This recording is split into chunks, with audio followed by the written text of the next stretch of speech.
Hello बच्चों, मैं स्मिता बिजलवान स्वागत करती हूँ आपका आईसीटी वर्चुअल क्लासरूम में। आशा करती हूँ आप सभी स्वस्थ होंगे और अच्छे से अपनी पढ़ाई कर रहे होंगे। बच्चों, आज हम पढ़ने जा रहे हैं क्लास 7 की साइंस। क्लास 7 साइंस में हमारा चैप्टर चल रहा है फिजिकल एंड केमिकल चेंज, यानी कि भौतिक और रासायनिक परिवर्तन। जैसा कि आप जानते हैं, अपने प्रीवियस लेक्चर्स में हम ये चैप्टर स्टार्ट कर चुके थे। काफी सारे टॉपिक हमने जो है इस चैप्टर में कवर कर लिए थे। तो आज हम इन्हीं टॉपिक्स को दोबारा से रिवाइज करके और आगे चैप्टर को कंटिन्यू करेंगे। आइए तो बढ़ते हैं स्मार्ट बोर्ड की तरफ। तो बच्चों, अपने प्रीवियस लेक्चर में हमने पढ़ा था कि भौतिक और रासायनिक परिवर्तन क्या होते हैं। ठीक, इसमें हमने पढ़ा था कि पदार्थ क्या होते हैं, इनके क्या क्या टाइप्स होते हैं, यानी कि कौन कौन से प्रकार के पदार्थ हमें देखने को मिलते हैं। फिर हमने पढ़ा था इनकी केमिकल प्रॉपर्टीज क्या होती है, फिजिकल प्रॉपर्टी क्या होती है मैटर की। फिर हमने पढ़ा था कि हमारे आसपास जो चेंज हमें देखने को मिलते हैं वो कौन कौन से चेंज होते हैं।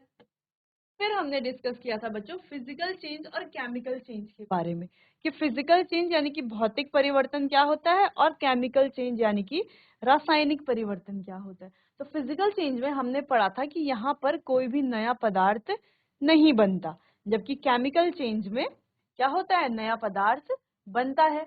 और फिजिकल चेंज कैसा है, इसमें ज्यादातर चीजें जो है वो क्या होता है, कैसा चेंज है, रिवर्सिबल है। ठीक, जबकि केमिकल चेंज कैसा है, इरिवर्सिबल है। तो कुछ एग्जांपल्स भी हमने देखे थे। तो फिजिकल चेंज के बारे में जब हमने बात की तो हमने यहाँ पर पढ़ा था कि यहाँ पर कोई नया सब्सटेंस नहीं बनता है ना। ठीक, उसके बाद हमने बात की थी कि यहाँ पर जो होता है फिजिकल प्रॉपर्टीज में चेंज आता है, यानी कि जो इसकी भौतिक गुण होते हैं, जैसे कि शेप है, साइज है, स्टेट है, यानी कि आकार है, अवस्था है, कलर है, इन स्मेल है, इन चीजों में सिर्फ कलर है, इन चीजों में सिर्फ परिवर्तन आता है। Cutting of paper into pieces, जैसे कि एग्जांपल यहाँ पर है कि कलर भी हम नहीं बोल सकते, कलर में तो खैर चेंज नहीं आता, लेकिन सिर्फ क्या होता है, अवस्था में बदलाव होता है, या हो सकता है शेप में चेंज आ जाए या साइज में चेंज आ जाए। ठीक, जैसे कि हम यहाँ पर देख पा रहे हैं बी वाली जो इमेज है, रबर बैंड पहले गोल था, फिर उसको स्ट्रेच किया गया तो उसका शेप चेंज हो गया, फिर वापस छोड़ दिया गया, फिर से शेप चेंज हो गया। तो ये क्या है, फिजिकल चेंज ही तो है, आकार में सिर्फ परिवर्तन आ रहा है। तो इसकी जो रासायनिक संरचना है उसमें तो कोई परिवर्तन नहीं आ रहा। वैसे ही पेपर काटा जा रहा है, भले ही पेपर काटना एक रिवर्सिबल चेंज नहीं है, अब पेपर को वापस से हम जो है, जो पहले जैसा पेपर था वैसा नहीं बना सकते, लेकिन यहाँ पर पेपर की रासायनिक संरचना में कोई भी चेंज नहीं है, सिर्फ पेपर को पीसेस में काटा जा रहा है। उसका क्या हो गया, अब शेप चेंज हो गया, अब पहले बड़ा पेपर था, अब छोटे छोटे कई सारे पेपर हैं। अगर इमेज सी में हम देखें तो इमेज सी में क्या हो रहा है, बर्फ से पानी बन रही है। ठीक है, पानी से वापस बर्फ भी बन सकता है। तो यहाँ पर भी कोई इसमें ऐसा कोई वैसा चेंज नहीं आया है। ठीक, यानी कि इसकी केमिकल कंपोजिशन, जो रासायनिक संरचना होती है, उसमें कोई चेंज नहीं आया है, सिर्फ जो फिजिकल स्टेट है उसी में ही चेंज आ रहा है बच्चों। ठीक, अब बात करते हैं केमिकल चेंज की। अब केमिकल चेंज में क्या होता है, यहाँ पर जो है यहाँ पर जो है कोई नया सब्सटेंस बनता है, जैसे दूध से दही जम रही है, तो दही क्या है, एक नया सब्सटेंस है। ठीक, जैसे लकड़ी जल रही है, तो लकड़ी का जलना एक क्या है, केमिकल चेंज है। क्यों, क्योंकि लकड़ी जब जलती है उसके बाद क्या बनता है, राख बनता है। ठीक, तो राख से क्या वापस लकड़ी बना सकते हैं, नहीं बना सकते। ठीक, लकड़ी जला करके राख बनती है। ठीक, तो यहाँ पर क्या हो रहा है, केमिकल कंपोजिशन में ही चेंज आ जा रहा है, यानी कि जो इनकी रासायनिक संरचना है उसमें ही परिवर्तन आ जा रहा है। तो यहाँ पर कुछ पॉइंट्स लिखे हुए हैं, जैसे कि यहाँ पर जो है कोई नया सब्सटेंस बनता है, नया पदार्थ बनता है, हीट और लाइट भी अब्सॉर्ब होती है या रिलीज होती है, साउंड भी प्रोड्यूस होता है, कलर में चेंज आता है। तो पिछले जो फिजिकल चेंज है वहां पर कलर में चेंज नहीं आता। ठीक है, कलर सेम ही रहेगा, यहाँ पर कलर में चेंज आता है, स्मेल में चेंज आता है, गैस में भी फॉर्म, गैस हो सकता है कोई गैस फॉर्म हो रही हो। ठीक, तो इस तरीके का जो चेंज है उसे क्या कहा जाता है, केमिकल चेंज बच्चों कहा जाता है। चलिए, तो लास्ट लेक्चर में हमने बात की थी, यहाँ पर एक एग्जांपल से शुरुआत की थी कि burning of magnesium ribbon. Magnesium का रिबन जब जलता है तो ये कैसा चेंज है, क्या ये बनाता है। देखो, मैग्नीशियम का जब रिबन जलेगा तो अपने आप तो नहीं जलेगा, है ना, किसी के साथ कंबाइन होकर के, किसके साथ कंबाइन होकर के, ऑक्सीजन के साथ कंबाइन होकर के जलेगा। अब ऑक्सीजन के साथ ही क्यों, ऐसा आपने प्रीवियस क्लासेस में भी पढ़ा होगा कि दहन की प्रक्रिया के लिए ऑक्सीजन बहुत ही जरूरी है। और आगे आने वाली क्लासेस में भी आप इसको पढ़ेंगे बच्चों, और क्लास 8 में जाएंगे तो वहां पर भी आप इसे अच्छे से पढ़ेंगे। तो मैग्नीशियम ऑक्सीजन के साथ मिलकर के जलता है, ठीक है, और बनाता है मैग्नीशियम ऑक्साइड। अब यही मैग्नीशियम ऑक्साइड, इसमें जब वाटर डाला जाता है, पानी में इसको डिसॉल्व किया जाता है, तब ये बना देता है मैग्नीशियम हाइड्रोक्साइड, जो कि क्या होता है, हमारा एक प्रकार का बेस होता है। जैसे कि आपने प्रीवियस चैप्टर में पढ़ा था एसिड के बारे में, अम्ल के बारे में, क्षार के बारे में, तो वैसे ही ये जो मैग्नीशियम हाइड्रोक्साइड है कैसी प्रकृति का है, क्षारीय प्रकृति का है। ठीक है, क्या है, एक प्रकार का क्षार है। ठीक, अब ये क्षार है तो ये क्या करता है, लाल लिटमस को नीले में परिवर्तित कर देता है। ठीक, तो इस प्रकार से ये प्रक्रिया हम अपने प्रीवियस लेक्चर में पढ़ चुके थे। अब आगे बढ़ते हैं, reaction between copper sulphate and iron. अब आपने बुक में भी देखा होगा, कॉपर सल्फेट और आयरन के बीच में जब रिएक्शन होती है तो क्या होता है, कैसे रिएक्शन होती है, किस प्रकार का ये चेंज है तो ये कैसा चेंज, एक केमिकल चेंज ही है। ठीक, चलिए, dissolve some copper sulphate in a beaker, dissolve some copper sulphate in a beaker, यानी कि एक बीकर में आपको क्या करना है, कुछ कॉपर सल्फेट को क्या करना है, डिसॉल्व करना है। Add a few drops of dilute sulphuric acid. अब इसमें आपको क्या डालना है, कुछ बूंदें डालनी है डाइल्यूट सल्फ्यूरिक एसिड है कि सल्फ्यूरिक एसिड यानी कि H2SO4 की कुछ बूंदें आपको इसमें डालनी है। The solution is blue colour, तो ये जो सॉल्यूशन होगा ये कैसे रंग का होगा बच्चों, नीले कलर का होगा। कैसे रंग का होगा, नीले रंग का होगा। ड्रॉप अ नेल और अ शेविंग ब्लेड इनटू इट, तो यहाँ पर आप कोई कील डाल सकते हैं या जो शेविंग ब्लेड होती है, ठीक है, या आप उसे डाल सकते हैं। Observe the colour to the nail blade after half an hour, यानी कि आधे घंटे के बाद आपको नेल है या ब्लेड जो भी आपने डाला है उसका कलर आपको चेक करना है। A brown deposit of copper is formed over the nail or blade and the solution color changes to green due to the formation of iron sulfate। अब यहाँ पर क्या हुआ, सिंपल सा, जो कील हमने डाली थी उसमें क्या हो गया, कॉपर जो है वो क्या हो गया, उसमें डिपॉजिट हो गया यानी कि जमा हो गया। एंड सॉल्यूशन का जो कलर था वो भी चेंज हो गया ग्रीन में। क्यों चेंज हुआ, क्योंकि यहाँ पर आयरन सल्फेट की फॉर्मेशन हुई। ठीक, क्या हुई, सिंपल आयरन सल्फेट की फॉर्मेशन हुई। हमने क्या किया, यहाँ पर देखो CuSO4 लिया, इसमें आयरन नेल डाली, तो क्या बन गया हमारा, आयरन सल्फेट बन गया और कॉपर अलग हो गया। ठीक,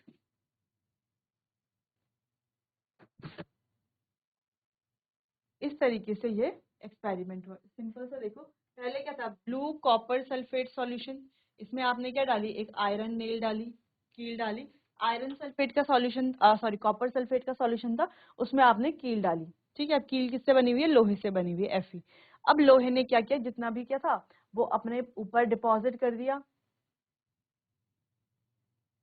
और यहाँ पर क्या बन गया, आयरन सल्फेट का सॉल्यूशन बन गया, कॉपर मेटल ऑन आयरन। और यहाँ पर क्या बच गया, जो कॉपर मेटल था वो आयरन पर पूरा क्या हो गया, डिपॉजिट हो गया। तो सिंपल सा ये एक्सपेरिमेंट था बच्चों, तो इसको आप नोट कर लीजिए अपनी कॉपी पे।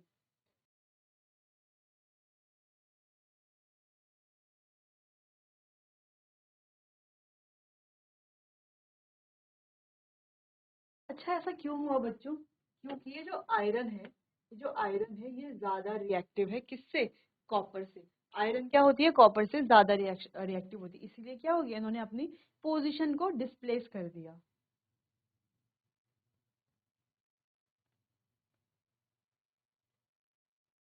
तो यहाँ पर आपको क्या क्या देखने को मिला कि पहले कॉपर सल्फेट का ब्लू कलर था, ठीक है, ब्लू से कलर क्या हो गया, यहाँ पर ग्रीन बन गया।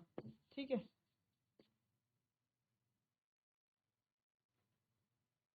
और पहले मेटल हमारा ऐसा था, ये जो आयरन नेल थी ये ऐसी थी।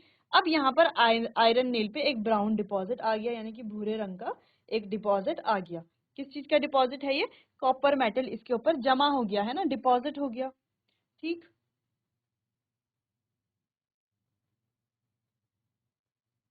तो आपने क्या करना है, सिंपल सी रिएक्शन लिखनी है। पहले हमारे पास था कॉपर सल्फेट, फिर हमने इसमें डाला आयरन, अब हमारे पास बन गया आयरन सल्फेट FeSO4 प्लस बच गया कॉपर। जो कॉपर किस पर डिपॉजिट है, आयरन नेल पर डिपॉजिट है, ठीक है, या हम कहें मेटल पर डिपॉजिट है, या आयरन जिस पे भी डिपॉजिट है।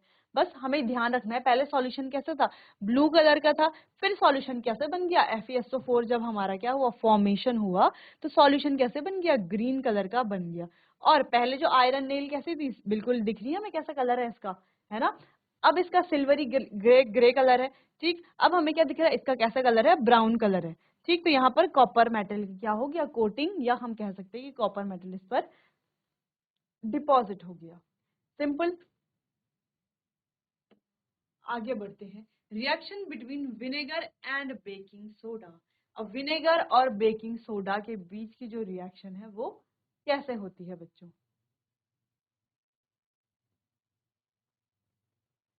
चलिए, तो इसको अब हम पढ़ते हैं।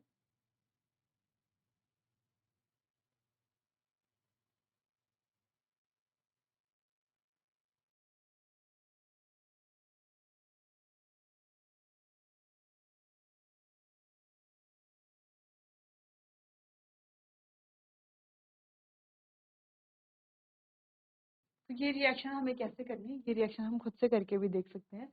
Take some vinegar in a test tube. हमें टेस्ट ट्यूब में क्या लेना है, विनेगर लेना है। उसमें कुछ क्या डालना है, बेकिंग सोडा डालना है विनेगर में। क्या डालना है, बेकिंग सोडा डालना है। Gas bubbles are formed with a hissing sound. तो आपको क्या दिखेगा कि इसमें जो है गैस बबल फॉर्म होंगे हिसिंग साउंड से। क्या साउंड से, हिसिंग साउंड से, ठीक है। तो ये गैस जो फॉर्म हुई, ये कौन सी गैस है, कार्बन डाइऑक्साइड गैस। अब बच्चों, आपने प्रीवियस चैप्टर में क्या पढ़ा था, एसिड बेस के बारे में पढ़ा था। तो विनेगर जो है एक प्रकार का क्या है, एसिड है, ठीक है। मतलब विनेगर में क्या पाई जाती है, एसिड पाई जाती है, एसिटिक एसिड, ठीक। अगर हम बात करें बेकिंग सोडा की, तो बेकिंग सोडा में क्या पाया जाता है, सोडियम बाइकार्बोनेट पाया जाता है। तो ये हम कह सकते हैं एक प्रकार की एसिड बेस की रिएक्शन है, जिसमें क्या बनता है, जिसमें कार्बन डाइऑक्साइड गैस बनती है, वाटर बनता है और सोडियम एसीटेट बनता है, ठीक। चलिए, तो अब हम इसकी रिएक्शन लिखेंगे बच्चों। तो यहाँ पर रिएक्शन कैसे होती है, सबसे पहले हमारा जो एसिटिक विनेगर है, जिसमें होते हैं एसिटिक एसिड, ये रिएक्ट करता है सोडियम हाइड्रोजन कार्बोनेट के साथ, ठीक है, सोडियम बाइकार्बोनेट जिसे हम कहते हैं, जो कि हमारा क्या है, बेकिंग सोडा है। तो ये क्या बनाता है बच्चों, ये बनाता है कार्बन डाइऑक्साइड गैस, ठीक है, साथ में बनाता है H2O और साथ में बनाता है सोडियम एसीटेट, ठीक है। तो मेन आपको कार्बन डाइऑक्साइड यहाँ पर ध्यान रखना है, मेन प्रोडक्ट क्या है इसका, कार्बन डाइऑक्साइड मेन प्रोडक्ट है, ठीक।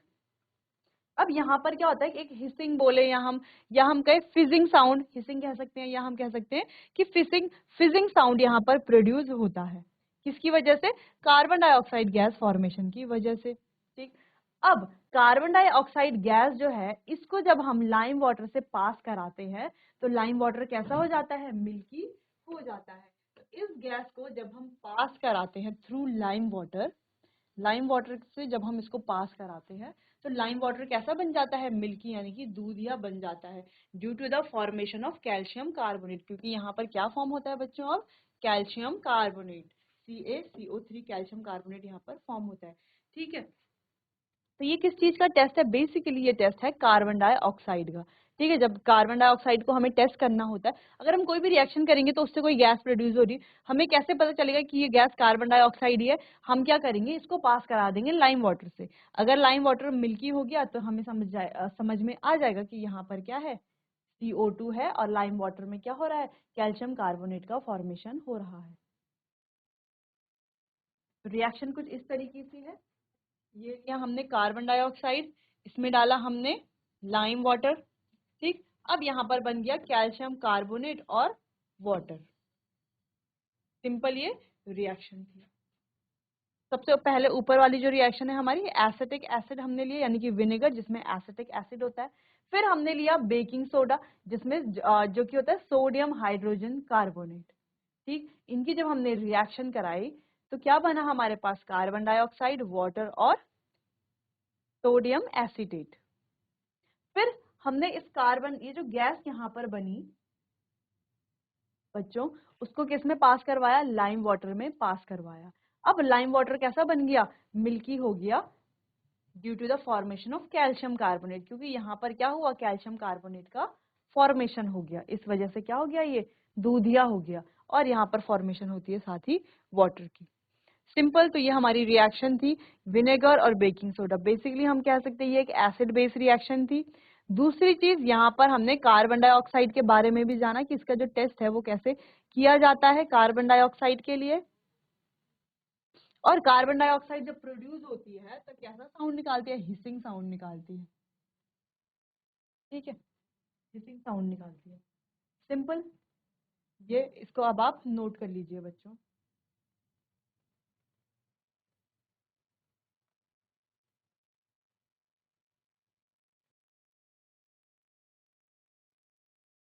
ठीक है, अब प्रीवियस चैप्टर में जब हम एसिड बेस के बारे में पढ़ रहे थे तो वहां पर हमने एक सिंपल सी चीज पढ़ी थी कि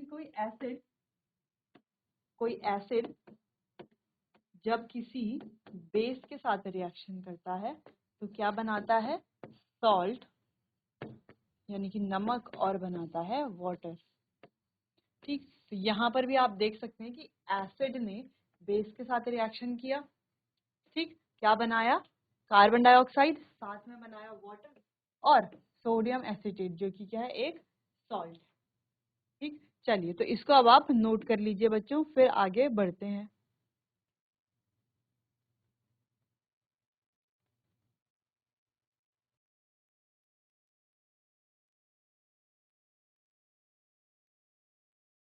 आगे बढ़ते हैं रस्टिंग ऑफ आयरन की तरफ। अब रस्टिंग ऑफ आयरन से आप क्या समझते हैं, रस्टिंग ऑफ आयरन का मतलब है कि लोहे में जंग लगना। ठीक है, अब लोहे के आप जानते हैं हमारे पास कई सारे आर्टिकल्स होते हैं। ठीक है, कई सारी चीजें होती हैं, कई सारे बड़े बड़े स्टैच्यूज होते हैं, तो वो सब किससे बने हुए होते हैं, लोहे से बने हुए होते हैं। ठीक, अब हमने देखा होगा कि हमारे आसपास की कोई लोहे की चीज है तो थोड़ा कुछ दिनों बाद थोड़ा ब्राउनिश हो जाती है। ब्राउनिश कैसे हो जाती है, क्योंकि उसके ऊपर जो है रस्ट लग जाता है, यानी कि जंग लग जाता है। तो इसी को हम आज पढ़ेंगे बच्चों, इसी प्रोसेस को हम पढ़ेंगे। ये जो रस्टिंग ऑफ आयरन है ये क्या होती है, क्यों होती है, और कैसे जो है हम रस्ट को सही कर सकते हैं, यानी कि कैसे हम जो है प्रिवेंट कर सकते हैं रस्टिंग से। कोई भी हमारी लोहे की चीज है, कोई भी चीजें हैं लोहे से बनी हुई हैं, उन्हें कैसे हम बचा सकते हैं जंग लगने से। तो क्या क्या चीजें हम करते हैं जंग से बचाने के लिए, तो वो पॉइंट्स भी हम यहाँ पर पढ़ेंगे। चलिए, तो अब rusting of iron can cause damage to articles made of iron. तो ये जो रस्टिंग ऑफ आयरन है, यानी कि लोहे में जंग लगने की जो प्रोसेस है, इससे बहुत ज्यादा डैमेज हो सकता है, नुकसान हो सकता है। किसको, आयरन से बने हुए आर्टिकल्स जो होते हैं, चीजें जितनी भी आयरन से बनी हुई होती है। Rusting of iron takes place due to the reaction between iron and oxygen and water. यानी कि अच्छा, ये प्रोसेस होती क्यों है, हमने देखा होगा कि जब आयरन को खुले में हम छोड़ देते हैं, है ना, तो जो एनवायरमेंट है उसमें क्या है, प्रोसेस होती किसके बीच में, आयरन के बीच में, ऑक्सीजन के बीच में और वाटर के बीच में, या हम कह सकते हैं वाटर वेपर, जल वाष्प के बीच में। अब रिएक्शन कुछ इस तरीके से होती है, आयरन ऑक्सीजन और वाटर के साथ मिलकर के क्या बनाता है, रस्ट बनाता है, जिसको हम क्या कहते हैं, आयरन ऑक्साइड कहते हैं। ठीक, इतना समझ में आया कि रस्ट किसे कहते हैं।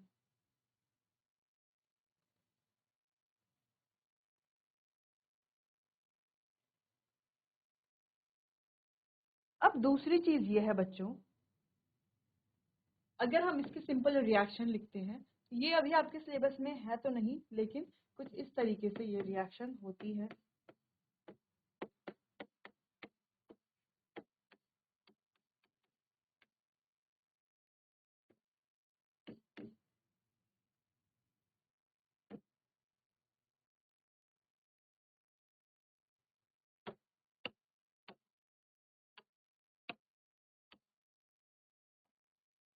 तो तो कुछ इस तरीके की हमारी रस्ट की रिएक्शन होती है बच्चों।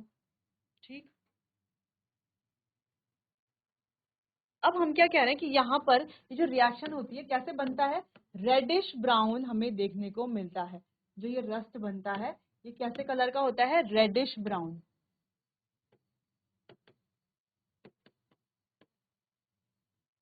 रेडिश ब्राउन कलर का ये होता है। ठीक, अब कैसे प्रिवेंट कर सकते हैं अगर रस्ट लग गया। सबसे पहले रस्ट होगा कैसे, ऑक्सीजन और वाटर के साथ आयरन की जब रिएक्शन होगी तो रस्ट ऑक्साइड, आयरन ऑक्साइड यानी कि जिसे हम रस्ट कहते हैं वो बनता है। ठीक, अब इसे प्रिवेंट कैसे करेंगे, कैसे सही करेंगे, देखो तो यहाँ पर कुछ पॉइंट्स लिखे हुए हैं। अप्लाइंग ऑयल और ग्रीस, तो ग्रीस लगाने से और ऑयल लगाने से हम जो है रस्ट को यानी किसी आयरन को डैमेज होने से बचा सकते हैं। अप्लाइंग पेंट, पेंट अप्लाई करने से भी बचा सकते हैं। और एक टेक्निक होती है गैल्वेनाइजेशन, तो ये सबसे इंपॉर्टेंट टेक्निक है, इससे हम ज्यादा से ज्यादा यूज करते हैं। बड़े बड़े जो स्टैचूज होते हैं उसमें इस टेक्निक को यूज किया जाता है ताकि जंग ना लगे। ठीक, अभी गैल्वेनाइजेशन है क्या, coating a layer of metal like zinc और क्रोमियम। अब एक लेयर बनाते हैं, एक लेयर को कोट कर देते हैं आयरन। अगर हम कहें कि आयरन का ये हमारे पास एक रॉड है, ठीक है, इसे रस्टिंग से कैसे प्रिवेंट करना है, कैसे प्रिवेंट किया जाता है, या तो हम इसमें ऑयल और ग्रीस लगा दें। ठीक, दूसरी चीज या तो हम पेंट अप्लाई कर ले। तीसरी चीज हम क्या करें, यहाँ पर जो गैल्वेनाइजेशन होता है, अब गैल्वेनाइजेशन क्या होता है, जिंक और क्रोमियम मेटल का एक कोट लेयर, जिंक और क्रोमियम मेटल का एक क्या कर ले, लेयर की कोटिंग इसमें कर दें। ठीक, जिंक और आयरन की कोटिंग कर ले, या तो जिंक की कोटिंग कर ले आयरन के ऊपर। इसी प्रोसेस को गैल्वेनाइजेशन कहा जाता है और इससे हम प्रिवेंट कर सकते हैं रस्टिंग से। ठीक, और सबसे इंपॉर्टेंट है गैल्वेनाइजेशन, एक नंबर में कई बार ये क्वेश्चन जो है एग्जाम में भी पूछा जाता है। ठीक, चलिए तो आपको ध्यान रखना है कौन से मेटल, जिंक की या क्रोमियम मेटल की कोटिंग कर दी जाती है आयरन के बाहर से। ठीक है, आयरन की जो आउटर लेयर है वहां पर जिंक की या क्रोमियम की कोटिंग कर ली जाती है, जिस वजह से वहां पर जंग लगने से बच जाता है। ठीक है, चलिए बच्चों तो नोट कर लीजिए इसको।